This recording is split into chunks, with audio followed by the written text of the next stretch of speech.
तो मैं सचिन सर को बहुत बहुत धन्यवाद देना चाहती हूँ कि उन्होंने कितनी अच्छी सोच के साथ ये कार्यक्रम आप लोगों के लिए आयोजित किया है, जो आमतौर पर ऐसी सोच हमें देखने को मिलती नहीं है लोगों की। आजकल मैंडेटरी है, तो हम साधु संतों को स्कूलों में बुलाते हैं ताकि वो बच्चों को कुछ मेडिटेशन और भटकाव से बचाने के लिए अलग अलग तरह की चीजें बताएं। हम लोग मेंटल हेल्थ डिपार्टमेंट से हमें एक्सपर्ट्स को बुलाना जरूरी होता है स्कूल्स में, ताकि वो बच्चों को बताएं। फीमेल हेल्थ एंड हाइजीन के लिए हमें डॉक्टर्स और हेल्थ डिपार्टमेंट से लोगों को बुलाना जरूरी होता है। मुझे नहीं, शायद यहाँ एमपी बोर्ड वाले बच्चे हैं, तो हो सकता है कि एमपी बोर्ड में ऐसे मैंडेट्स ना हो, लेकिन सीबीएसई में होते हैं। तो हो सकता है आप लोग उन सारी चीजों से वंचित रह रहे हो, तो सबका निचोड़ में कुछ बताने की कोशिश करूंगी। जैसे सचिन सर ने बताया है कि एक महिला थाने से कोई आरक्षण भी यहाँ पर आने वाले, वो डेफिनेटली आपको बताएंगे।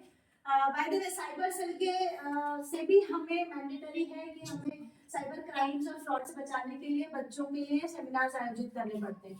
तो ये सब दिल्ली पब्लिक स्कूल में हो रहा है। मैं दिल्ली पब्लिक स्कूल की प्रिंसिपल हूँ, जैसा मैंने बताया आपको। यहाँ तक पहुँचने के सफर के बारे में थोड़ा सा 2 मिनट का मैं समय लूंगी। मैं पढ़ाई से डॉक्टरेट हूँ, डॉक्टर विभा सिंह तोमर नाम लेती हूँ मैं, और मैं प्राउडली कहती हूँ कि मैं स्कूल से जो मैंने पढ़ना शुरू किया वो आज तक खत्म नहीं किया है, और काफी उम्र है मेरी, तो उस हिसाब से मैं अभी तक पढ़े ही जा रही हूँ। सबसे इम्पोर्टेंट चीज है कि आपको पढ़ाई पे इम्पोर्टेंस देना ही पड़ेगा। देश भर में तकरीबन 200 दिल्ली पब्लिक स्कूल है, नाम शायद आप लोगों ने सुना होगा, दिल्ली की सोसाइटी से गवर्न होता है। इसका मतलब है कि देश भर में 200 या 210 अब हो गए हैं, 210 दिल्ली पब्लिक स्कूल के प्रिंसिपल्स हैं। राइट, भारत की आबादी कितनी है? बहुत ज्यादा। उसमें से 210 में से एक होना, वहां तक पहुंचने के लिए मैं मेरी तारीफ के लिए नहीं बता रही हूँ, मैं ये बता रही हूँ कि उसके लिए एक सफर हमें तय करना पड़ता है, और वो सफर सबसे पहले तय होता है पढ़ाई से। उसके बिना कुछ नहीं चलता। आप लोगों के घरों में कोई समस्याएं होंगी, कई लोगों के बच्चों के घरों में ऐसा होता है कि इतना पढ़ लिए बहुत है, अब नहीं पढ़ना, ट्यूशन क्यों जाना, ये सब शांत। मैं आपको मेरे फादर के बारे में बताती हूँ। मेरे फादर एडिशनल कमिश्नर रैंक से रिटायर हुए थे, मतलब उस जमाने में बहुत पढ़े लिखे और बहुत ऊंचे तबके पर होंगे। पर मेरे फादर का भी ये सोचना था कि इतना पढ़ लेगी तो अच्छा लड़का नहीं मिलेगा फिर इसके लायक। तो मैं चाहती थी पीएचडी करना, मैं चाहती थी कि मुझे कुछ एडमिनिस्ट्रेटिव ऑफिस में जाना, और मैं पढ़ने में बहुत होशियार थी, तो मैं करना चाहती थी। पर मेरे पापा ने बोला कि फिर तू कलेक्टर बन जाएगी तो लड़का कहाँ से ढूंढूंगा, नहीं पढ़ने दिया। एमबीए करने का बहुत सवाल हुआ कि उस वक्त नया नया चला था, एमबीए कर ले। पापा ने बोला इतनी फीस होती है एमबीए की? Remember my father was additional commissioner at that point of time, but he was very ईमानदार, वेरी ऑनेस्ट। तो इतनी फीस होती है क्या पढ़ाई की? तो जब हम उस लेवल पर के फैमिली स्ट्रक्चर में रहने के बाद में मैंने खुद ने ये चीज फेस की। आई केप्ट स्टडीइंग, मैं पढ़ती रही। मैं एक असिस्टेंट प्रोफेसर एक इंजीनियरिंग कॉलेज में अपॉइंट हो गई। उसके बाद कुछ फैमिली सर्कमस्टांसेस ऐसे हुए कि मुझे वो जॉब छोड़नी थी। My daughter was born at a very late age, तो मुझे वो जॉब छोड़नी थी। फिर से मैंने सोचा एक प्री स्कूल डाला जाए, तो सबने मेरी बहुत हंसी उड़ाई, आपकी भी हंसी उड़ेगी। सबने कहा तुम पीएचडी, मैं वर्ड टू वर्ड बता रही हूँ, तुम पीएचडी करके डॉक्टरेट करके अब बच्चों की नैपी बदलोगी। I said all right. सबने मुझे कहा कि आपका स्कूल सक्सेस नहीं होगा। ये सचिन सर जानते हैं कि वो स्कूल पहले साल से जो रन करना शुरू हुआ, तो एलिटिस्ट क्राउड ऑफ उज्जैन हमारे स्कूल में आने लगा। मुझे आगे रह करके दिल्ली पब्लिक स्कूल में इनविटेशन हुए सेमिनार्स लेने के लिए, सेशंस लेने के लिए, and eventually after almost 7 years of association with DPS, I am the principal of DPS Ujjain, and I am very proud of that. Story actually shows कि उतार चढ़ाव तो सबकी लाइफ में आएंगे। एक समय था जब मैं कुछ नहीं कर रही थी, मैं घर बैठी थी, लोग मेरी हंसी उड़ाते थे, इतनी पढ़ाई लिखाई कर रही थी, रोटी तो बना रही हूँ। ऐसे रोटी बनाना खराब काम नहीं है। I mean, किसी को ऐसा लगता है कि किचन का काम मेरे लिए नहीं बना है, मैं मॉडल बनना चाहती हूँ, मैं तो मुंबई जाऊँ। हो सकता है आप लोग, हमारे जमाने में भी होता था, डिस्ट्रैक्शंस हमारे टाइम पे नहीं होते थे, ऐसा बिल्कुल नहीं है। हमारे समय पे भी होते थे, इतना इजी नहीं था। क्या फोन नहीं था ना, लैंडलाइन था, मिस कॉल आते थे, फिर उठा के बात करना, रिमेंबर वो टाइम था। देयर वाज नो मोबाइल, कोई इंटरनेट नहीं था, कुछ नहीं था, बाहर निकल नहीं सकते थे। डिस्ट्रैक्शंस हमारे टाइम पर भी थे, आप लोगों के लिए बहुत इजी हो गया। तो पहला पढ़ाई कब हो पाएगी? जब दूसरे का ध्यान नहीं जाएगा। दूसरे का ध्यान जाने के लिए तो हमारे पास 10,000 रास्ते हैं। दिन रात सोशल मीडिया है, इंटरनेट है, सबके पास स्मार्टफोन्स है, रात को भी 2 बजे तक लगे हुए हैं। अब वहाँ लगे रहना प्रॉब्लम नहीं है। टू बी वेरी फ्रैंक, मैं भी सोशल मीडिया यूजर हूँ। मैं कहानियां पढ़ती हूँ, मुझे कहानियां पढ़ने का शौक है। My husband at times gets very angry at me कि तुम थक गई हो तो तुम सोती क्यों नहीं, तुम फोन क्यों चलाती हो? तो मैं छुप के कहानी पढ़ती हूँ। मैं कहानी पढ़ती हूँ तो मैं छुप के पढ़ती हूँ। Imagine at the age of 45 odd years मैं भी वो कर रही हूँ और किसी काम के लिए नहीं कर रहा हूँ। इमेजिन कि मैं कहानी पढ़ने के लिए लोभ संवरण नहीं कर पा रही हूँ, जिसको हिंदी में कहते हैं कि I can not control my self कि मैं पढ़ लूँ। कैसे पढ़ लूँ कि वो चिल्लाएंगे अभी कि सोती क्यों नहीं हो, आराम कर लो। तो मैं धीरे से एक जल्दी से पढ़ लूँ और रख दूँ। That is what I call as addiction. मुझे भी है। रिमेंबर, चिप्स का पैकेट खोलते हो आप, एक खा लेंगे बस, कोई एक पे नहीं रुकता, सब खाते जाते हैं। क्यों? उसके अंदर actually there are some additives. After a lot of research there are a lot of additives, कुछ प्रिजर्वेटिव्स, कुछ एलिमेंट्स उसमें डाले जाते हैं जो आपको एडिक्शन देते हैं। आप एक पे रुक नहीं सकते। क्यों? खराब चीजें सब अच्छी लगती है, जो स्वादिष्ट है वो अनहेल्दी है, ये मान के चलो, है ना? क्यों? तो जो बहुत अच्छा लग रहा है सोशल मीडिया पे, वो चाहे कोई रील हो, चाहे मेरे लाइक्स कितने आए ये हो, या कितने लड़कों ने कमेंट किया ये हो, वो कुछ भी हो सकता है। And I can see so many smiles on the faces, है ना? तो लगता है, सबको लगता होगा, अच्छा लगता होगा। मैं ब्यूटी मोड पे मैं बहुत टेक्नो सेवी नहीं, तो बड़ी अच्छी बात है, हम फ्रेंड रिक्वेस्ट एक्सेप्ट कर लेते हैं। कभी कल आपसे कोई कहता है कि भाई मेरे से वीडियो कॉल कर लो, हम एक्सेप्ट कर लेते हैं।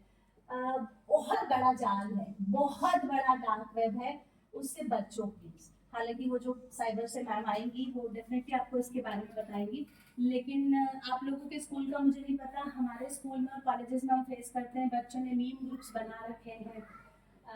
फॉर एग्जाम्पल किसी एक स्कूल का नाम बताओ।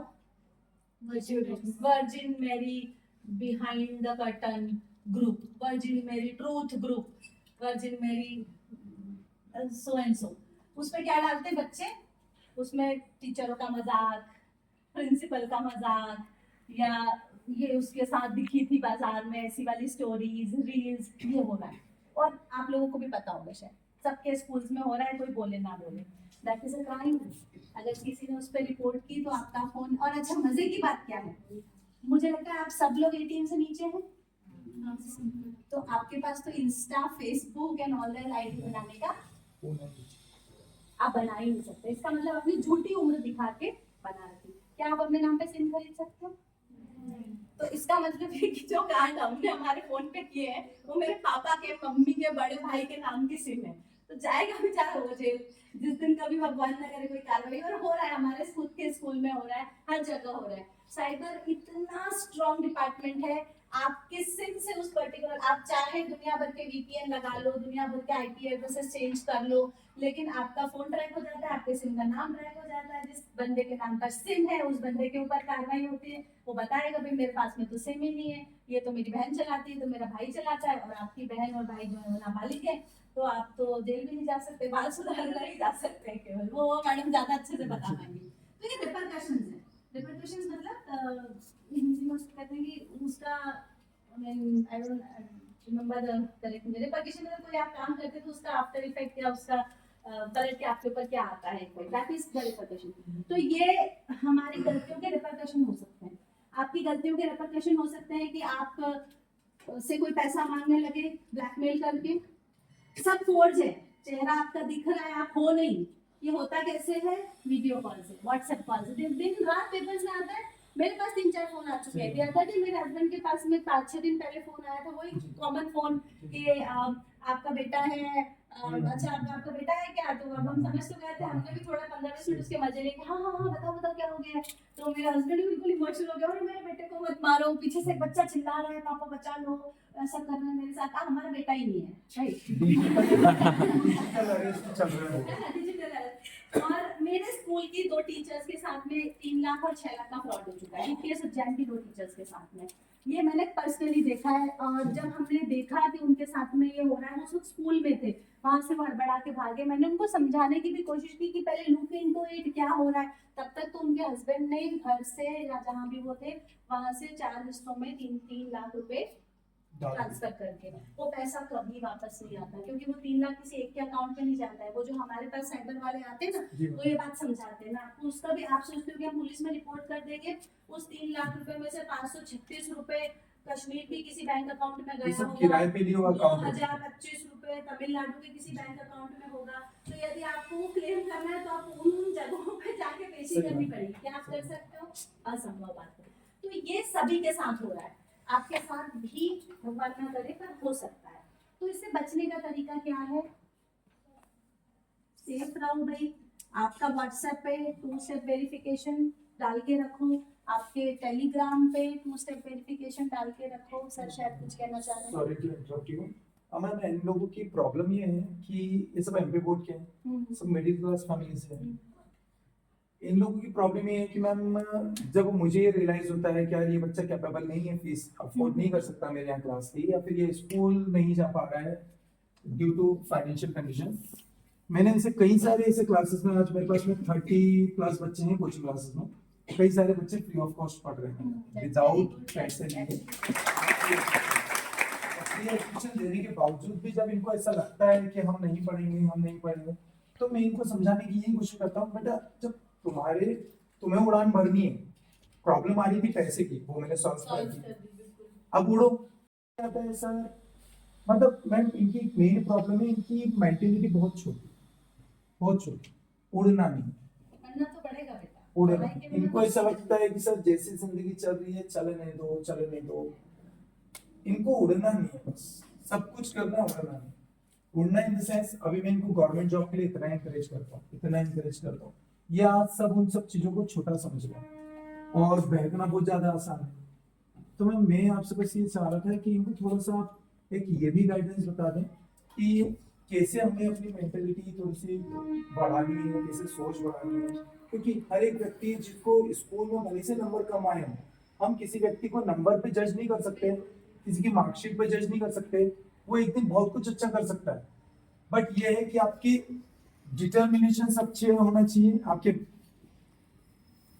हमारे लॉर्ड शिवा, बाबा महाकाल, आपको पता है ना, ऑल टाइम तपस्या करते हैं, ओम की एक लकार निकलती है। आपने इनको चीज नोटिस करी, जब वो एक मेडिटेशन की उसमें बैठते हैं, उनकी आंखें बंद, कान बंद, नाक बंद, उनकी सारी इंद्रियां बंद, और वो अपने लगे हुए इसमें। तो मैडम को मैं बस यही चाह रहा था कि मैडम आप थोड़ा सा इस बारे में थोड़ा इनको बता दें कि कैसे। मैंने शुरुआत में बात बोली कि पढ़ाई के बिना तो नहीं होगा जी, और जरूरी नहीं कि आपको नौकरी करनी है। मेरी भाभी हैं, बहुत हाईली एजुकेटेड है, हाउसवाइफ, उनका बेटा अभी नर्सिंग से बीटेक कर रहा है, सीएस में सेकंड थर्ड ईयर में है। She is such highly educated. लोग उनको बोलते तुमने इतनी पढ़ाई करी तो क्या करा, उनको रोटी बनानी पड़ रही है। मतलब ये रोटी बनाने वाला जो कॉन्सेप्ट है ना, मुझे तो उससे प्रॉब्लम है। ये जो छोटे बच्चों को हम सिखाते हैं ना कि मम्मी की रोटी गोल गोल और पापा का पैसा गोल गोल, भैया मम्मी का पैसा क्यों नहीं और पापा की रोटी क्यों नहीं? मतलब मम्मी ही क्यों रोटी बनाएगी और पापा ही का पैसा क्यों होता है? मुझे तो वो जेंडर बायसनेस की प्रॉब्लम है। राइट, सुनिए सबने, सारी दुनिया गोलम गोल है ना, दादा का चश्मा, उसमें रोटी मम्मी की और पैसा पापा का है। आप लोगों को नहीं लगता कभी कि मेरा होना चाहिए? फाइनेंशियल इंडिपेंडेंस, मैं नेक्स्ट उसी में आने वाली थी। पढ़ाई से पोजीशन मिलती है, ठीक है, आपको ऐसा मैं नहीं कहूंगी कि हाउसवाइफ की कोई पोजीशन नहीं होती है, मैंने भी काफी समय तक भी हाउसवाइफ वाला रोल निभाया है। पर यदि आप पढ़ोगे ही नहीं तो आपका ज्ञान का जो कटोरा है भगवान ने दिया है अंदर, वो भरेगा नहीं। और मजे की बात ये है कि वो अपने आप पढ़ पढ़ खाली भी होता रहता है, उसको रिफिल करना बहुत जरूरी होता है। एक एग्जाम्पल के तौर पे बताती हूँ कि हमारी एक पड़ोसन है कि वो अपने जमाने की बहुत पढ़ी लिखी महिला थी, अब मतलब she is almost 70 I suppose. अपने जमाने की इतनी पढ़ी लिखी महिला थी कि लोग बड़े फैशन, उस जमाने में क्या लोग सीधे पल्ले की साड़ी पहनते थे, वो बढ़िया जूड़ा बूढ़ा बना के उल्टे पल्ले, तो लोग उनको बड़ा स्मार्ट समझते थे। अपने जमाने की थी भी वो स्मार्ट महिला। अब कुछ साल पहले की बात है, मेरी सिस्टर इन लॉ उस वक्त कैट की प्रिपरेशन कर रही थी। कैट इज एन एग्जाम जो एमबीए देने के लिए उस वक्त बच्चे बहुत एस्पायर कर रहे थे। तो वो क्या है कि उन्होंने अपने लेवल तक तो पहुंच गई, उसके बाद उन्होंने अपने आप को ग्रूम नहीं किया, अपने आप को बढ़ाया, जो कटोरा भरा नहीं वापस। तो वो बात कर रही थी मेरी सिस्टर इन लॉ से कि अच्छा बेटा आई हो अभी, क्या कर रही हो आजकल? तो बोले कि आंटी कैट की प्रिपरेशन कर रही हूँ। अच्छा, एमबीए कर लेते बेटा इससे, तो आजकल तो एमबीए बहुत चल रहा है। तो उन्होंने देखा, अब हम कुछ बोले नहीं, हमने कहा जी हाँ जी ठीक है। एक्चुअली वो ये नहीं अब उन्होंने उस पर बहुत लंबा भाषण भी दिया। अब हम मन ही मन हंस रहे थे उनके ऊपर कि कैट एमबीए करने के लिए तो देना, एंट्रेंस तो देनी पड़ेगी ना, but she wasn't knowing that. तो आप थे बहुत स्मार्ट अपने जमाने में, आप होंगे आईएएस अफसर अपने जमाने के, लेकिन क्या आपने अपने आप को पढ़ाया? और आपको अगर सर इतनी अच्छी अपॉर्चुनिटी दे रहे हैं कि आपको फ्री एजुकेशन मिल रही है। अब मैं जानती हूँ कि मेरे पापा के एडिशनल कमिश्नर होने के बावजूद भी इंदौर खजूरी बाजार का एक एक दुकान वाला मुझे पहचानता था और ये बोल देता था कि ये सेकंड हैंड में भी जो किताब मैं खरीदती थी वो उसमें से सबसे सस्ती होती थी। तो कई सेकंड हैंड किताबों के लिए तो बोलते थे आप नहीं लोगे, मैंने मम्मी मत देखो उनको, आप थोड़ी देर, मतलब मुझे खड़ा कर देते थे कि अभी महंगे ग्राहक निपटा लें फिर हम आपसे बात करेंगे। आई नो दैट पेन कि कम पैसों में सरकारी स्कूलों में पढ़ी हूँ मैं पूरे टाइम, सरकारी कॉलेज में पढ़ी हूँ, 350 रुपए साल मेरे कॉलेज की फीस थी। उस पे 50 रुपए जब एग्जामिनेशन फॉर्म के भराते थे तो हम बहुत चिल्लाते थे कि 350 रुपए साल के ले 50 रुपए एग्जाम फॉर्म में ले रहे। My father was addition. मैं बहुत भगवान की दया से हमारे घर में कोई कमी नहीं थी किसी चीज की, पर हमारे फादर ने हमेशा हमको डाउन टू अर्थ रखा और हमेशा वो कहते थे, एक लाइन, अभी मेरे फादर हैं भगवान की दया से, और वो हमेशा से हमको ये सिखाते हुए आए हैं, अभाव में जीना सीखो। मेरे पापा का फेवरेट लाइन, मतलब हम इतना हंसते थे कि पापा कितने अभाव, लेकिन आज उस चीज की अहमियत समझ में आती है कि वो अभाव में जीना सिखाने का जो पापा ने मंत्र दिया था, जो अभी तक हमारे अंदर है, वो वाकई इतना काम आता है कि मुझे किसी परिस्थिति से डर नहीं लगता। लेकिन आप लोगों को अगर आगे बढ़ना है, जो सर कह रहे हैं कि उड़ना है, तो उड़ना है तो पढ़ना पड़ेगा। डिस्ट्रैक्शन से बचना एक चीज, कंटिन्यूस पढ़ाई नॉलेज गेन करना दूसरी चीज, नॉलेज को रियल लाइफ में अप्लाई करना तीसरी चीज, चौथी चीज आप लाइफ को क्या दे रहे हो। हमारे डीटीएस की चेयरमैन, अभी 5-6 दिन पहले हमारा एक इवेंट हुआ था जिसमें चेयरमैन मैम भोपाल से आई थी, उन्होंने कितनी अच्छी बात बोली। पहले वो बोली कि आप लोग क्या सोचते हैं ये सब जो हमें मिलता है कौन देता है, जिंदगी देती है, सब बोलते हैं जिंदगी सबको धोखा देती है। मैडम कहती है कि जिंदगी किसी को कुछ नहीं देती, जिंदगी लौटाती है। ये बात आप याद रखना, जो आप दोगे वो आपके पास आएगा।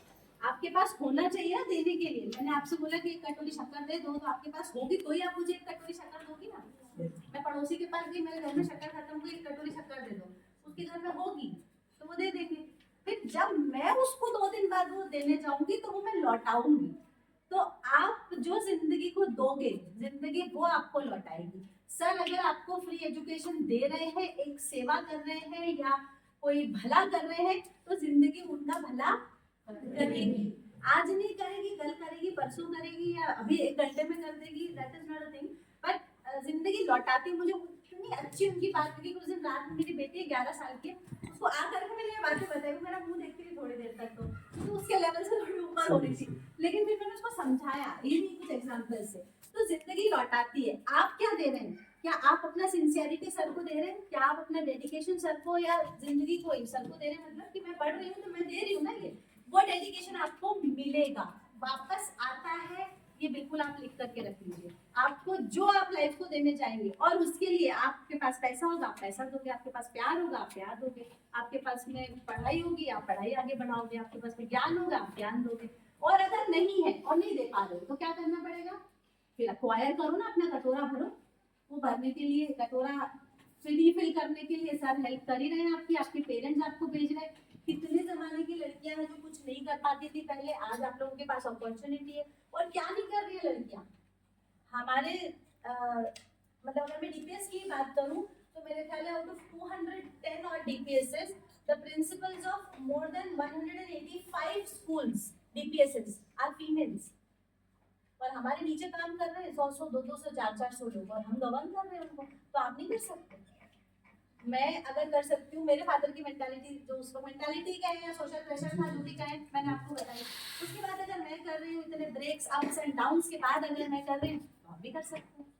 और करना पड़ेगा, क्योंकि आज जब मेरी बेटी मुझे देखती है तो उसको ये पता है कि my mother is balancing between house hold thing, my mother is making a balance, मैं उसको पढ़ाती भी हूँ, मैं उसके साथ खेलती भी हूँ, मैं उसको कहीं लेना छोड़ना होता है जाती भी हूँ, मेरी बेटी चेस खेलती है, मुझे उसके लिए पूरे देश में घूमना होता है तो उसको लेके जाती भी हूँ। I can travel alone. मैं कोई ऐसा काम नहीं जिसके लिए मुझे किसी की तरफ देखना पड़ता है। मेरे फादर ने मुझे कभी अकेले जाने नहीं दिया, बट मेरे फादर इन लॉ ने मुझे बहुत प्रमोट किया कि बेटा यहाँ जाओ वहाँ जाओ। पहली बार मैं जब घर से अकेले बाहर निकली, मैं IIT रुड़की जाने के लिए निकली थी मेरी शादी के बाद। तब मुझे इतना डर था अंदर, क्योंकि मैं कभी अकेली तो दूर, मैं कभी ऐसे ट्रेन में इतनी दूर बाहर ही नहीं गई थी कभी। मैं इतनी डरी हुई थी। मैं जानती हूँ कि मैंने कैसे वहाँ रिक्शा की है, कैसे कि मुझे लगता मुझे ले ना जाए, कोई मेरा सामान न ले जाए, और मैं इतने बड़े बड़े 2 बैग 15 दिनों के लिए लेके गई थी। अब मुझे हंसी आती है कि मैंने कितना अपने आप को ग्रूम किया है कि आज मुझे सोचना नहीं पड़ता है। 2 घंटे की मीटिंग के लिए मुझे दिल्ली जाना होता है, मुझे हर हफ्ते 2 हफ्ते महीने में कहीं ना कहीं जाना होता है। आई पैक माय बैग, उठाया, इंदौर तक जाना है, एयरपोर्ट से जाना है, ट्रेन से जाना है, ओके कल मुझे ग्वालियर निकलना है, मैं उठती हूँ और मैं चले जाती हूँ। आप लोगों को किसी का मुंह नहीं देखना पड़ेगा उसके लिए। ये इंडिपेंडेंस बहुत जरूरी है। फाइनेंशियल तो अपनी जगह है, लेकिन पर्सनालिटी का ग्रूमिंग बहुत जरूरी है। अकेले से मेरा मतलब ये नहीं कि मैडम ने वहाँ कहा था तब तो मैं रात को 12 बजे मैडम ने बोला था कि अकेले जाओ, ऐसा नहीं है। आपके अंदर इतना कॉन्फिडेंस होना चाहिए कि आप अपने आप को ग्रूम कर पाओ। क्यों नहीं आगे बढ़ोगे, क्यों नहीं कहीं पहुंचोगे? क्या लाइफ में गोल सेट करो, टाइम टेबल बनाओ, उसके लिए एक गोल सेट करो और वो गोल खूब बड़ा सेट करो, खूब बड़ा सेट करो, उसके लिए पायदान बनाओ। पहले ये कर लूंगी, शॉर्ट टर्म गोल्स, एक लॉन्ग टर्म गोल सेट कर। क्या बनना क्या चाहते हो आप लोग? कोई 1-2 लोग बताओ, let us make it interactive. Yes, police में जाना चाहते हो, दैट्स ग्रेट। पुलिस में क्या बनना चाहते हो इज द मुद्दा। पुलिस में जाना इज नॉट अ गोल, बनना क्या है दैट इज द गोल। आपको क्या बनना है? IPS, that's good, that's great. क्या करना पड़ता है बेटा आईपीएस के लिए? यूपीएससी की एग्जाम भी पढ़ती हूँ। ओके ठीक है। क्या सब्जेक्ट सोचे, अभी क्या कर रहे हो आप? अभी मैं 10th कर रही हूँ। क्या सब्जेक्ट से कर रहे हो? आर्ट्स से कर रहे हो। फिर कुछ पता है क्या सब्जेक्ट लेने होंगे, क्या होगा? फिजिकल ट्रेनिंग लेनी होगी, Yes. कौन कौन से सब्जेक्ट्स होते हैं अभी सोच के रखो। अब उसके लिए शॉर्ट टर्म बनाते चलो। क्या करना पड़ेगा? मिनिमम एलिजिबिलिटी क्या होती है यूपीएससी देने के लिए? आपको ग्रेजुएट होना चाहिए, Yes. है ना? तो छोटा गोल बनाओ, अभी 12th टॉप कर लूंगी, ग्रेजुएशन में क्या सब्जेक्ट्स लूंगी, उस सब्जेक्ट के आधार पर मुझे आगे क्या चूज करने को मिलेगा। मैं मेरा टाइम बताती हूँ। 10th में बहुत बीमार हुई, 10th में बहुत बीमार हो गई थी, परीक्षा ठीक से नहीं दे पाई, जैसे तैसे करके 62-63% फिर भी बन गए। बने, उसके बाद में पापा ने कहा कि अब क्या करना है, भैया दीदी दोनों ने कॉमर्स ले रखा है, तो तू भी कॉमर्स ले ले, तो ये पढ़ा देंगे। ठीक है पापा, कॉमर्स दिला दो। पापा ने कॉमर्स दिला दिया, हमने ले लिया, हमको पता ही नहीं था कुछ, हमने ले लिया। उसके बाद में जैसे तैसे करके 12th हुई, सब लोगों ने बोला तुम्हारे तो परसेंट अच्छे थे, कॉमर्स क्यों लिया? कॉमर्स तो, मैं सॉरी टू से, हम 14 का वर्ड हमारे टाइम पे बोला जाता था कि कॉमर्स तो गधे लेते हैं, ये हमको बोला जाता था। तो हमसे कहा तुम्हारा तो परसेंट था, तुमने साइंस क्यों नहीं लिया? तो मैंने कहा ना मुझे इंजीनियर बनना था और ना मुझे डॉक्टर बनना था, क्योंकि हम इतना ही जानते थे कि साइंस अगर बायो ले लेते हैं तो डॉक्टर बनते हैं, और मैथ्स ले लेते हैं तो इंजीनियर बनते हैं। दोनों मुझे बनना नहीं था, ये मेरे दिमाग में पता नहीं क्यों ऐसा सेट था। तो मैंने ठीक कॉमर्स ही ले लेते हैं, क्योंकि जिंदगी में कुछ करने का तो सोचा ही नहीं था ना उस टाइम तक कभी। भैया दीदी का कॉमर्स था, भैया दीदी अकाउंट पढ़ाते गए, हम पढ़ते रहे, पढ़ गए, फर्स्ट ईयर में गए, सेकंड ईयर में क्या करना है, ट्रांसफर हो गया, वहां जाके पढ़ लो, फिर क्या करना है, पापा ने शादी नहीं करनी, अभी शादी नहीं करनी, क्यों अभी कुछ कर भी नहीं रहे हो, घर बैठी हो, तो फिर कुछ घर बैठी हो तो शादी होगी तो एमए कर लेते चल, तो एमए मतलब करते जा रहे अंधा चले जा रहे, कोई गोल नहीं है, कोई लक्ष्य नहीं है, पीजी तक आते आते कोई लक्ष्य नहीं था जिंदगी में। तो अब आप लोग ऐसी गलती मत करो, आपके पास ये जो मोबाइल का एक्सपोजर है ना, उसको सही जगह लगाओ, आपके पास ऑप्शंस हैं। हमारे टाइम पे हमें पता नहीं होता था ऑप्शन, छोटे जगह में रहे, उज्जैन में रहे तो मालूम ही नहीं पड़ा, फिर कुछ समय इंदौर गए तो घर के घर में, अच्छा कॉलेज जाना उसका जरूरी होता नहीं था, मुझे नहीं पता आज भी होता है कि नहीं। कॉलेज में कोई अटेंडेंस सरकारी स्कूल में कौन पूछता है, कभी गए नहीं हम कॉलेज, एग्जाम देने चले जाते थे बस उठ करके, तो हमें पता ही नहीं था कि जिंदगी में कुछ बनना भी पड़ता है मतलब वो भी होगा कभी लाइफ में, हमारे दिमाग में माइंडसेट नहीं था। तो वो मत करो गलती, वो आप अभी से देखो। और भगवान की कुछ दया नहीं कि मेरे पास ऐसी अपॉर्चुनिटीज मिली या मेरे फैमिली ऐसे मिली कि मैं बढ़ पाई आगे, लेकिन पता नहीं मैं कहाँ होती, आई डोंट नो मैं कुछ आज कर भी रही होती या नहीं कर रही होती। और शायद अगर मेरे पापा ने उस वक्त मुझे पीएससी या यूपीएससी या बैंक पीओ के लिए, मैंने फिर बोला 3 ही चीज बोली थी मैंने, पीएससी देने दो, फिर मना कर दिया, एमबीए करा दो बहुत फीस है, बैंक पीओ करा दो, तो पीओ के लिए पापा ट्यूशन लगवा दो, तो पापा ने बोला पीओ बन जाएगी, तो फिर यहाँ ट्रांसफर होंगे, फिर शादी वही अगेन घूम फिर के कि फिर शादी कैसे होगी, लड़का कहाँ से लाएंगे पढ़ा लिखा, तो फिर शादी पे आकर के बात हो गई। तो हमारे दिमाग में सोशल कंडीशनिंग कहते हैं इसको। सोशल कंडीशनिंग का मतलब होता है कि लड़कियां गुलाबी पहनती हैं, लड़के नीला, ऐसा कॉन्सेप्ट है ना कि लड़का अगर पिंक शर्ट पहन के आता तो लोग उस पर हंसते हैं। ये सोशल कंडीशनिंग है। ये क्या भगवान ने ऐसा बोला है कि लड़का गुलाबी नहीं पहन सकता? उससे क्या होता है? आप अगर दुकान पे कोई सामान है, आप लोगों को चेताने के लिए ये बात बोल रही हूँ मैं, आप अगर दुकान पे किसी बच्चे के लिए गिफ्ट लेने जाओगे कि मुझे बर्थडे में बुलाया सचिन सर ने, उनका बच्चा है 5 साल का, मैं बोलूँगी 5 साल के बच्चे के लिए गिफ्ट बताओ। दुकानदार सबसे पहला सवाल आपसे क्या पूछेगा पता है?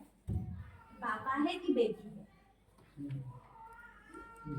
बेबी है, kitchen set, doll set, makeup set, dressing table, पापा है, बंदूक, तीर कमान, car and so many other things.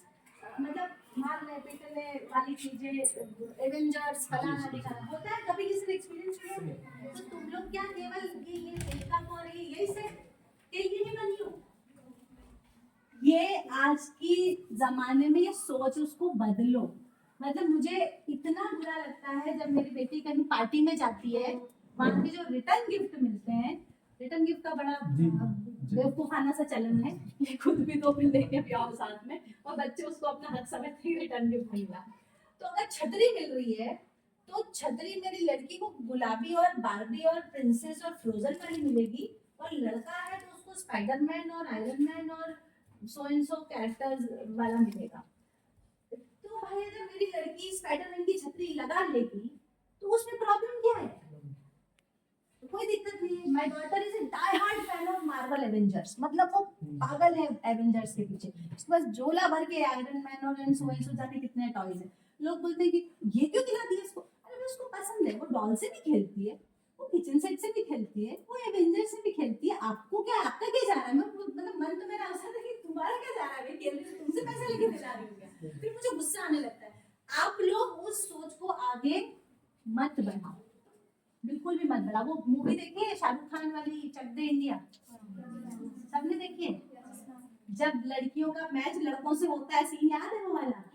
फिर लड़कियों को गुस्सा दिलाने के लिए वो क्या बोलता है उसका दोस्त कि हाँ, कुछ याद है वो वाला सीन? याद है? घर जाके देखना एक बार, है ना? वो जब वो लड़कियों को गुस्सा ही तब आता है अपने अंदर जब वो बोलते हैं कि क्या करना है इन्होंने, रोटी समथिंग लाइक दैट, कि चकला बेलन चलाने वाली हॉकी क्या चलाएगी, ये वर्ड बोलता है। तो उन लड़कियों को जोश आता है कि यार ऐसा कैसे बोल दिया। वो जोश आना चाहिए, बुरा लगना चाहिए, हर्ट होना चाहिए। अगर कोई बोलता है ना कि ये चकला बेलन चलाने वाली क्या करोगी पढ़ के, तो मन में गुस्सा आना चाहिए, उस गुस्से से पढ़ोगी आगे। जब मुझे लोग बोलते थे ना कि डॉक्टरेट करके नैपी बदलोगी, मुझे तो अभी तक बोलते थे, आज से 8-9 साल पहले की बात बता रही हूँ आपको, मुझे बोल रहे थे लोग। तो मैंने कहा कि तो नैपी बदल लेंगे, उसमें क्या बात है? अपने बच्चे की नहीं बदलते हैं क्या? बदल लेंगे। और मेरे पे किसी ने विश्वास नहीं किया।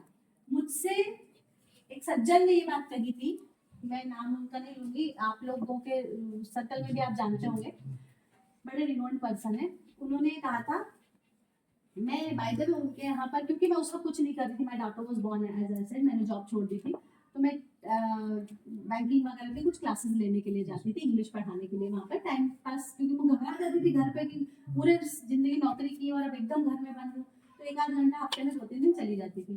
तो जब मैंने उनसे कहा कि अब मैं नहीं करूँगी, मुझे स्कूल स्टार्ट करना है, तो उन्होंने मुझसे कहा कि ये फालतू वालतू का काम छोड़ो, अभी ये जो चल रहा है ठीक है, ये स्कूल चलने नहीं वाला है। जिस माइंडसेट से मैंने उनको समझाया था कि मैं ऐसा करना चाहती हूँ, वैसा करना चाहती हूँ, तो उन्होंने बहुत मखौल उड़ाते हुए मुझे कहा था कि ये कुछ चलने नहीं वाला है, 1 साल बाद फिर वापस आओगे, इससे अच्छा है कि इसी को कंटिन्यू कर लो। तो मैंने उनसे एक लाइन कही थी उस वक्त, जिस पे मेरे हस्बैंड ने भी एक बार के लिए अविश्वास किया था कि मेरा स्कूल चले या ना चले, अच्छा पैसा दे या ना दे, पर मैं उज्जैन के बाकी प्री स्कूल्स को इस बात के लिए मजबूर जरूर कर दूंगी कि उन्हें अपना स्टैंडर्ड बढ़ाना पड़े। ये आज से 9 साल पहले उन सज्जन को मेरी लाइन थी, तो वो ऐसे ताली मार के हंसे थे मेरे ऊपर, क्यों? कॉन्फिडेंस बढ़ गया तुम्हारा। मैंने बोला जैसा समझ लो, ओवर कॉन्फिडेंस एटीट्यूड। और अगले ही साल से, 1 साल मेरा स्कूल चला, अगले ही साल से हर उज्जैन का सो कॉल्ड बड़े बड़े प्री स्कूल जो हम एक्टिविटी कराते थे 2 महीने 4 महीने बाद उनके फेसबुक पेज पे वो आ जाती थी। जैसा एनुअल फंक्शन हम कराते थे फिर 6 महीने बाद उनके फंक्शन में वो चीजें होने लग जाती थी। और फिर मैंने एक दिन उनको फोन किया क्योंकि वो मेरे बाय द वे मेरी फ्रेंड के हस्बैंड थे। मैंने उनको फोन किया, मैंने कहा कि 4-5 प्री स्कूल के पेज लाइक करके रखना और देखते चलना कि जो बात मैंने बोली थी वो सच हुई या नहीं। वो कॉन्फिडेंस पढ़ाई से आता है, वो कॉन्फिडेंस ऐसे नहीं आता। आपको खुद में गुस्सा जब लग जाती है ना कोई चीज तो करके दिखाते हैं, तो लगाओ उसको, बुरा लगाओ, इतना बुरा लगाओ कि फोड़ दो, इतना बुरा लगाओ। तो जो सर कह रहे हैं ना कि उड़ोगी तब ऐसे उड़ोगी। और इसका ये बिल्कुल मतलब नहीं कि घर का काम छोटा है, नौकरी करना ही सबसे ज्यादा होता है। आप पढ़ोगी, भगवान ना करे कभी किसी लाइफ कुछ कह के नहीं आती, मतलब यू नेवर नो, आपके साथ भगवान करे सब बहुत अच्छा हो, बहुत आप फ्लरिश करो, बहुत आप अफ्लुएंट फैमिलीज में रहो, आपको कहीं कुछ मिल के पानी पीने की जरूरत ना पड़े, भगवान करे ऐसा भी हो। लेकिन ज्ञान तो ज्ञान की जगह है ही, वो थोड़ी ना जाएगा कहीं पे। भगवान ना करे कभी कोई मुसीबत आ गई, फिर आप क्या करोगे? फिर आपके पास इतनी क्वालिफिकेशन, इतनी कैपेबिलिटी और इतना कॉन्फिडेंस होना चाहिए कि आप किसी भी परिस्थिति से लड़कर अपने आप को एक पिलर की तरह खड़ा करके अपनी फैमिली या अपने आसपास वालों का सपोर्ट कर सको। जिस दिन वो कॉन्फिडेंस आ जाए फिर उस दिन आपको कोई नहीं रोके। कोई आईएएस आईपीएस बनना जरूरी नहीं है सबको, हर नहीं बनता ना, कितने आईएएस आईपीएस बनते हैं, हर इंसान नहीं प्रिंसिपल बन जाता स्कूल में, ठीक है, डजंट मैटर, उससे क्या फर्क पड़ता है। सर अगर ट्यूशन ले रहे हैं तो सर का पोजीशन मुझसे छोटा है ऐसा बिल्कुल नहीं, वो भी ज्ञान दे रहे हैं, भी ज्ञान दे रहे हैं, अपना अपना हिसाब है। आप अपने बच्चों को पढ़ा पाओगे कभी ना कभी। अब मेरी बेटी जब बहुत छोटी थी, बीच में कोविड आया था, तब मैंने ऑनलाइन ट्यूशन और ये सब शुरू की थी। तब कहीं से एक अपॉर्चुनिटी आई थी मेरे पास, व्हाइट हेड जूनियर, सबने नाम सुना होगा, तो उसमें कोडिंग पढ़ाई जाती थी। मैं थी मेरी कॉमर्स और आर्ट्स वाली, मुझे कुछ आता नहीं था, तो किसी मेरी फ्रेंड ने भेजा कि तू इसमें अप्लाई कर। तो मैंने कहा तुझे सुबह से मैं ही मिली मजाक करने के लिए, मेरे को कंप्यूटर का क्या भी नहीं आता है, मुझे थोड़ी ना कुछ पता है। तो हुआ तो मुझे लगा कि मैं कैसे कर पाऊंगी, ये कोडिंग तो मुझे आती नहीं ना, मैं कैसे कंप्यूटर का प्रोग्रामिंग कर सकती हूँ। तो फिर मुझे उसने बोला कि तू ट्राई तो कर। तो पता है मैंने क्या सोचा कि मैं इनसे बात करती हूँ और वो लोग कुछ ट्रेनिंग देते हैं। तो मेरे दिमाग में क्या बात है, मेरे दिमाग में नौकरी नहीं है। मैंने सोचा कि न्यू एजुकेशन पॉलिसी में कोडिंग कर दी कंपलसरी। मेरी बेटी बहुत छोटी थी, फर्स्ट सेकंड में थी, मैंने कहा तीसरे साल से इसको कोडिंग आने लगेगी, तो अगर मैं इनसे ट्रेनिंग ले लेती हूँ तो मैं इतना तो सीख जाऊंगी कि मैं मेरी बच्ची को पढ़ा पाऊंगी। तो नया सीखने में बुराई है, भले नौकरी ना लगे। फॉर्चुनेटली कुछ ऐसा हुआ कि उन्होंने कुछ मुझे ट्रेनिंग वीडियोस दिए, मैंने उसको सीख लिया अपने हिसाब से, मेरे इंटरव्यूज भी क्लियर हो गए, सब कुछ होता गया एंड आई वाज मतलब विद इन 15 डेज उनके 5-6 राउंड हुए और वो मैं टॉप उसमें आई और मैं सिलेक्ट हो गई और मेरी नौकरी लग गई। अब लोग मुझ पर हंसते थे कि तुम कॉमर्स वाली आर्ट में तुम कोडिंग कैसे पढ़ाती हो। मैंने इतनी उसके पीछे मेहनत की क्योंकि तब कोरोना में कोई काम था नहीं, बस झाड़ू पोछा खाना बनाना है ना, दही बड़े बना लो और जलेबी बना लो, यही काम चलता था तब। तो मैंने उसमें मेहनत की। मेरे पास माइक्रोसॉफ्ट का क्लाउड कंप्यूटिंग का सर्टिफिकेशन, माइक्रोसॉफ्ट का नाम सुना है ना, माइक्रोसॉफ्ट की एग्जाम जैसी नहीं होती। मैंने कोविड में वो एग्जाम क्लियर की और मैंने 4 तरह के प्रोग्रामिंग लैंग्वेजेस सीख ली। और आज मेरी डॉटर को अगर कोई भी जरूरत होती है, अब मुझे पता है कि मतलब मैं प्रोग्रामर्स को या एनालिस्ट को बता देती हूँ कि ऐसा नहीं होगा, ये ऐसा होगा। और मेरी एजुकेशन, मैं 1996 में 12th पास हुई थी, मतलब 3 साल और जोड़ लो तब मैं ग्रेजुएट हो गई। 99 में I was a graduate commerce की। उस तब से लेके अभी तक में कोडिंग किसी ने नहीं सोचा था, मैंने खुद ही नहीं सोचा था कि मैं कर सकती हूँ। लेकिन अगर आप कॉन्फिडेंस दिखाओगे, डेडिकेशन दिखाओगे, मेहनत करते रहोगे तो हो जाएगा। तो ये जो सर कह रहे हैं ना बार बार, उस वो बहुत इंपॉर्टेंट बात है। आपको गोल सेट करना है बड़ा और फिर उसकी सीढ़ियाँ खुद ही बनानी है। अगला साल, 2 साल, 3 साल, 4 साल। मैम इनके मन में भी कुछ क्वेश्चंस हैं जो आपके आने से पहले मुझसे पूछ रहे थे कि सर हम पूछेंगे मैम। बच्चों पूछो क्या पूछने वाले थे आप? नहीं थी। हमें ऑप्शन में और भी गोल्स सोचनी चाहिए या नहीं? देखिए प्लान बी तो हमेशा होना चाहिए, मैं पर्सनली सोचती हूँ। और समटाइम्स पर वो प्लान बी को बैकअप के तौर पे रखो, ऑप्शन के तौर पे मत रखो, क्योंकि ये नहीं हुआ तो ये तो कर ही लेंगे, फिर वो सीरियसनेस खत्म हो जाएगी। अगर मैंने ये सोचा कि मुझे आईपीएस बनना है जो नहीं बन पाई तो फिर चलो ठीक है एसआई की परीक्षा दे दूंगी। नहीं बन पाई वाला मत सोचो, उसका अगर आप बैकअप के लिए प्लान भी बना रहे हो तो बात ठीक है, पर उससे आपका सीरियसनेस नहीं जाना चाहिए। लक्ष्य तो आपका एक ही होना, तो ही पहुंचोगे। कुछ गड़बड़ हो गई भगवान न करे इधर उधर, तो उसके आसपास का आपको नॉलेज होना चाहिए रीजन कि आप डिप्रेशन में आ जाओगे अगर आपने लक्ष्य पूरा नहीं किया ना। सपोज अगर मैंने सोचा कि मुझे आईपीएस बनना है, वो एक मूवी अभी आई थी ना, क्या था, कितनी बढ़िया, मतलब वो लड़का जो अटेम्प्ट नहीं निकाल पाता है वो वहां पर कोचिंग डाल देता है, वहाँ चाय की दुकान डाल देता है, वहां लोगों को पढ़ाता है। तो आपका लक्ष्य बेटा अगर आपने 3 बनाए तो ऐसे नहीं होता। मतलब मैं घर से निकली हूँ, उज्जैन जाऊँ, उज्जैन से निकली हूँ, इंदौर जा सकते हैं कि सांवेरी रुक जाऊँ, इंदौर थोड़ा और आगे जाऊंगी तो खंडवा पहुंच जाऊंगी। अरे डिसाइड तो करो ना भैया कहाँ जाना है। जाना तो मैंने इंदौर ही, ये मेरा डिसीजन पक्का है। भाई कुछ हो गया, जाम मिल गया, अगर मुझे MR10 पे जाम मिल गया तो मैं घूम करके लसूड़िया से चली जाऊंगी, ये मैं सोच सकती हूँ। पर मैं 4 सिटी नहीं सोच सकती कि इंदौर में देख लूँ, खंडवा में सोच लूँ, चलो नहीं तो सांवेरी रुक जाएंगे, भुट्टे खा के वापस आ जाएंगे। ऐसा नहीं कर सकती। लक्ष्य तो एक ही होना चाहिए। हाँ, बैकअप प्लान उसके आसपास के सोच के रखो ताकि आप डिप्रेस नहीं होगे उससे कि वो नहीं मिला तो जिंदगी खत्म नहीं होती। बोलो और बच्चे कौन थे? सोचो, यू कैन आस्क एनीथिंग। देखो बेटा मेरी बात सुनिए, यहाँ जो मैडम आए हैं उनको नॉर्मल मत समझो। मैडम बहुत वैल्यूबल, मतलब वैल्यूबल समय हमारी नजरों में उनकी ऐसा लग रहा है कि ठीक है मैडम आए हैं, लेकिन एक्चुअल में वो जानते हैं उनका ये टाइम कितना कीमती है और उन्होंने अपना ये टाइम वैल्यूबल बनाया बिकॉज ऑफ उन्होंने इतनी हार्डवर्क करी।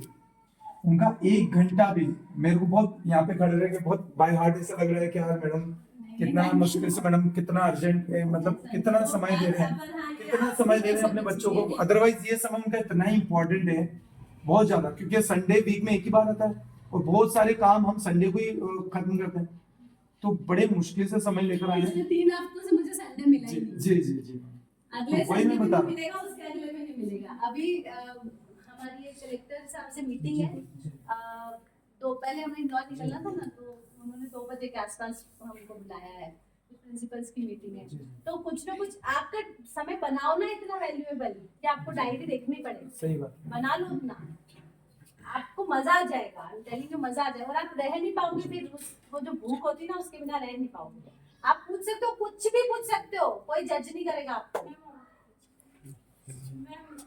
जैसे कि हमारी फैमिली में है ना, सब गाने बजाने का काम करते हैं और हमको पुलिस की तैयारी, मतलब पुलिस के फील्ड में जाना है, तो पापा उतने ही अच्छे हैं, तो मैं पेपर्स के लिए, न्यूज़पेपर्स के लिए, मैगजीन्स के लिए आर्टिकल्स लिखती हूँ, या ऐसे बहुत सारी चीजें जो मेरी स्किल है। तो गाना बजाना है ना आपका स्किल, उसमें क्या हो रहा है। मेरी बेटी चेस खेलती है, इंटरनेशनल लेवल तक चेस खेलती है, वो पढ़ाई भी करती है। अब मेरे दिमाग में है कि भाई चेस का करियर एक अलग बात है, बट एक हॉबी तो एक स्पोर्ट, बाय द वे मैं ये भी ऐड करना चाहूंगी, गाना कोई एक एक्स्ट्रा करिकुलर या को करिकुलर एक्टिविटी आपकी लाइफ में होना ही चाहिए। तो इट्स वेरी गुड अगर आपके पापा ये बोल रहे हैं कि ये सीख लो, उसको सीखने से आप भटकोगे नहीं, उसको सीखने से आपका फोकस बढ़ेगा, हमेशा बढ़ेगा, तो करना ही चाहिए। कोई बुराई थोड़ी है उसमें, पर हाँ उसको क्या तुम प्रोफेशन बनाना चाहती हो, तो ये बात क्लियर रखो कि ये मेरा प्रोफेशन नहीं है, पर मुझे आना चाहिए, ये मेरा लक्ष्य नहीं है, पर ये मेरी स्किल है, ये मेरी हॉबी है, जिसको हम बोलते हैं हॉबी, आप उसको बना सकते हो। और स्पोर्ट जरूरी है, स्पोर्ट बहुत जरूरी है। प्लीज एक लगन ऐसी रखो, गिटार बजाना है, कैसियो बजाना है, गाना गाना है, डांस क्लास जाना है, सीखना है डांस, यूट्यूब पे से देख के सीखना है, पेंटिंग करनी है, बास्केटबॉल ग्राउंड, कुछ एक चीज जरूर दिमाग में डाल दो, आपकी लाइफ बहुत आसान हो जाएगी, आप बैलेंस करना सीख जाओगे। मैम सक्सेस होने के लिए गोल तैयार है, स्टार्टिंग कहाँ से करेंगे? स्टार्टिंग कैसे करेंगे, गोल तो आप ही को डिसाइड करना है। पहले गोल बनाओ, क्या गोल है आपका? आईएएस का, लेकिन IAS। उसकी स्टार्टिंग ही नहीं समझ में आती। इसकी स्टार्टिंग अभी हो चुकी है ऑलरेडी, यही स्टार्टिंग थी जो आपने बोला ना कि स्टार्टिंग कैसे करेंगे। Start goal setting of goal is the first thing. Setting of goal, मैं एक सेकंड बोल ले लूंगी, बहुत जरूरी, इट विल टेक 1 मिनट। ऐसा मेरे साथ भी होता है, ऐसा मेरे साथ भी नहीं होता, ऐसा मेरे साथ भी होता है कि हम लोग है ना इतना समझाना चाहते हैं, इतना समझाना चाहते हैं, अगर आप उसका 1% भी बात मान लोगे ना तो आप तो ऐसी धन्य हो जाओगे। एक जो जरूरी नहीं होता है वो आप मेरे पास क्या ऑफिस के आप उस पर दिन भर फोन आते रहते हैं। 90% ऑफ द टाइम मैं बोल देती हूँ कि भैया जरूरी हो तो व्हाट्सएप किया करो, आज मैं कॉल बैक नहीं करती, आप बोल लेंगे तो मैं बेटा स्टार्टिंग स्टेप ही यही है जो आपने अभी बोला, वही स्टेप है। ऐसा नहीं है, जैसा हमने स्टार्टिंग का बोला था कि आईएएस बनना है, उसकी स्टार्टिंग पढ़ाई से भी करनी, लेकिन उसमें प्रॉब्लम बहुत सारी आती है कि नहीं ऐसा करेंगे तो कभी कुछ हो गया इसमें, यहाँ पे कुछ प्रॉब्लम आ गई, इस तरीके से स्टार्टिंग करेंगे तो कुछ प्रॉब्लम आती है, बहुत सारे। नहीं देखो, अगर आपको आईएएस बनना है फॉर एग्जांपल है, आप थोड़ा सा आपका हेजी विजन, हेजी मतलब धुंध आ जाती है ना, जो धुंधला, अभी आपका विजन धुंधला लग रहा है मुझे देखना है ना, विजन धुंधला क्यों लग रहा है, क्योंकि अगर आपको आईएएस बनना है तो क्या आपको उसकी पूरी स्टेप्स पता है कि उसके लिए क्या करना पड़ता है, कैसे सब्जेक्ट होते हैं, कौन सी परीक्षा होती है, तो पहले तो उसको क्लियर करो, तभी तो उसके लिए गोल बना पाओगे ना। फॉर एग्जाम्पल अगर मुझे दिल्ली जाना है या मुझे इंदौर ही जाना है अगर अभी, तो मैं इंदौर जाने के लिए मेरा लक्ष्य सेट है कि मुझे इंदौर जाना। अब मुझे नेक्स्ट क्या करना पड़ेगा, मुझे रास्ता पता होना चाहिए, है ना, मुझे मालूम होना चाहिए कि किधर से जाते हैं। अब मेरे सामने 4 ऑप्शन है, या तो 2 ऑप्शन है, चलो मैं देवास होते हुए भी जा सकती हूँ, मैं सावेर होते हुए भी जा सकती हूँ, ठीक है, मैंने उसके बारे में जानकारी दे दी, कितना समय लगता है, कितना किलोमीटर है, कार से जाऊँ कि मैं बस से जाऊँ कि मैं कैसे जाऊँ, ये मैंने डिसाइड सोच लिया। अब उसके बाद में मुझे देखना पड़ेगा कि मैं, बहुत सारे फैक्टर्स है, फॉर एग्जाम्पल मैं सैटरडे अगर जा रही हूँ तो शायद मुझे इंदौर वाले रोड पे ट्रैफिक बहुत मिलेगा, तो क्या करूँ, इधर से चले जाऊँ क्या, ये वाला रास्ता बहुत खराब है, इसमें पहुँचने में टाइम लग जाएगा, देवास से जाती हूँ तो टोल बहुत देना पड़ता है, सावेर से जाएंगे तो चलो थोड़ा रुक के पहुँच जाएंगे पर टाइम पहुँच जाएंगे, ये फैक्टर्स हैं। तो अगर आपको आईएएस बनना है तो आपने आईएएस के लिए सोचा कि आईएएस एक चीज है, आईएएस होगा होता क्या है, क्या बनते हो, तो अभी आपको पता ही नहीं है ना, ये पहला स्टेप, पहले आप बता दो कि आईएएस है क्या। आईएएस परीक्षा, यूपीएससी परीक्षा है, तो परीक्षा देनी पड़ेगी, उसके बाद आप इंडियन एडमिनिस्ट्रेटिव सर्विसेज का हिस्सा बनो, इंडियन एडमिनिस्ट्रेटिव सर्विस का हिस्सा बनने के बाद आपको अलग अलग पोस्ट पे पोस्टिंग मिल सकती है आफ्टर ट्रेनिंग, अलग अलग पोस्ट पे। आईएएस बनते से कलेक्टर कोई नहीं बनता है ना, उसके लिए पहले नीचे की पोस्ट से शुरू करना पड़ता है, तो वो आप बनोगे, उसके लिए मुझे परीक्षा देनी पड़ेगी। परीक्षा का सिस्टम क्या होता है, पहला पेपर कैसा होता है, ऑब्जेक्टिव टाइप होता है कि सब्जेक्टिव होता है, क्या क्या चीज़ें आती हैं उसमें, फिर मैं अगर सब्जेक्ट चूज करूँगी, एक कॉमन पेपर हो रहा है, सब्जेक्ट चूज करना है, क्या सब्जेक्ट चूज करूँ, मेरे पड़ोसी बोलते हैं सोशियोलॉजी से ज़्यादा अच्छा हो जाता है, कोई बोल रहा है मेरा हिस्ट्री अच्छा है मैं उससे कर लेती हूँ, कुछ लोग जो इंजीनियरिंग वगैरह करते हैं वो टेक्निकल सब्जेक्ट चूज कर लेते हैं, उसके क्या चांसेस है। तो पहला स्टेप ही है रिसर्च तो करो, अभी तो आपको यही नहीं पता है कि आईएएस बन के होता क्या है, तो रिसर्च करो, फिर जब आप रिसर्च कर लोगे, जैसे आपको थोड़ा आइडिया ज्यादा था आईएएस है ना, थोड़ा आइडिया ज्यादा, तो आपने रिसर्च किया, रिसर्च करने के बाद क्या करोगे, मेहनत तो करनी ही, वो तो छोड़ ही दो, उसके बाद तो करो ही मत कि हमको पढ़ाई करो, लेकिन उसके बाद क्या करोगे, सब्जेक्ट चूज करोगे, सब्जेक्ट में आपका इंटरेस्ट सोचोगे, आपका सोशलॉजी में इंटरेस्ट है, मेरा ज्योग्राफी में नहीं करना है मेरे को सोशलॉजी, तो मेरे कहने से तो नहीं कर लोगी ना, तो आप ही को अपना इंटरेस्ट चूज करना पड़ेगा। तो स्टेप ऐसे शुरू होती है, पहला स्टेप है सेटिंग ऑफ गोल कि मेरे को करना क्या है, फिर दूसरा स्टेप है रिसर्च अबाउट दैट थिंग, आपका गोल जो है उसके बारे में पता तो लगाओ, फिर पता लगाने के बाद में वहां तक पहुंचने के जरिए ढूंढो। तो पहला आपने पायदान तो ऊपर तो बना लिया, आप सीढ़ी बनाओ, फिर अब आप सोचो कि मुझे क्या करना है। उसमें भी क्या होता है, जो मैं बैठ जो बेटा बच्चों के लिए बोलती हूँ हमेशा कि कुछ बच्चे ऐसे होते हैं जो भगवान की दया से उनका दिमाग बड़ा तेज होता है, एक बार पढ़ते हैं तो याद हो जाता, किसी बच्चे का नहीं होता, वो उसको समझ नहीं, मेरे को याद ही नहीं, तो अब क्या करें, दिन रात भगवान को गालियां देते हैं, इसका तेज बना है, मेरा कमजोर क्यों बना है, इसे कोई भी हेल्प रादर कुछ होगा उससे फायदा नहीं होगा, वो तो सुन के बैठा है, उसको बोलने के लिए तो हजारों करोड़ लोग हैं, दिन रात कोई कुछ ना कुछ बोलता है, तो क्या करोगे। अगर यहाँ से भगवान ने थोड़ा कमी दिया है तो मेहनत ऊंचा करोगे तो बैलेंस हो जाएगा। किसी का दिमाग तेज है उसको मेहनत कम लगती है, अपना दिमाग थोड़ा कम तेज है उसको मेहनत ज्यादा लगेगी, बराबर सब आ जाएंगे, सब आएंगे बराबर, कोई किसी से पीछे नहीं रहेगा। और दूसरे को क्रिटिसाइज करने से, एक लाइन जो मैं हमेशा मेरे स्टाफ को भी बोलती हूँ, दूसरे की टांग खींच रहे हो, दूसरे को क्रिटिसाइज कर रहे हो, वो तो ऐसा कर लेती है, अरे वो तो बहुत गंदी है बड़ी, वो तो ऐसे इसलिए कर लेती है, वो तो ये कर, ये चुगली कर रहे हो, दूसरे की लकीर छोटी करने से बेहतर है अपनी लकीर बड़ी करो। अपनी लंबी कर लो ना लकीर, भैया दूसरे से तुम्हें क्या लेना देना। मेरे से नहीं हो पा रहा है, उससे हो पा रहा है, उसके पापा के पास पैसा ज्यादा है, उसने उसको 4 ट्यूशन लगा रखी, मेरे पापा के पास पैसा कम है, मैं एक कर रही हूँ तो मैं एक में मेहनत ज्यादा कर लेती हूँ ना, मैं रिवाइज कर लेती हूँ 4 बार, मेरा काम हो जाएगा। तो बस सिंपल सी चीज है, आप अपनी लकीर लंबी करो और दो जिंदगी को तो लौटाएगी। करो मेहनत तो जिंदगी फल देगी आपको, ऐसा कभी भी नहीं होगा। ठीक है, आपको इंग्लिश में बस आगे सर में आ गए हैं तो फिर मैं जाऊँ। कॉल किया था।